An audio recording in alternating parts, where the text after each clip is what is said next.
Shakib haters, hello, এটা তোমাদের জন্য, ঠিক আছে? এটা তোমাদের জন্য, এটা তোমাদের খুবই দরকার।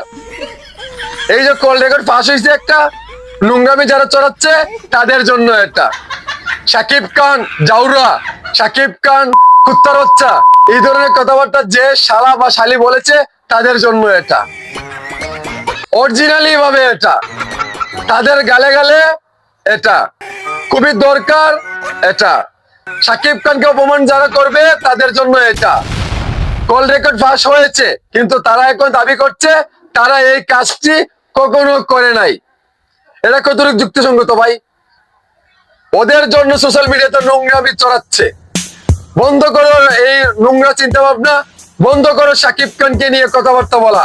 তোদের যদি সাকিব খানকে নিয়ে এত চুলকানি অ্যালার্জি থাকে, তাহলে সাকিব খানকে নিয়ে আর কন্টেন্ট জীবনেও বানাইস না। এখন তোরা সোশ্যাল মিডিয়াতে আইসা মাপ চেয়ে যা, মাপ চা, বল আমাদেরকে ক্ষমা করে দাও, এই ধরনের কাজটা করা আমাদের উচিত হয় নাই।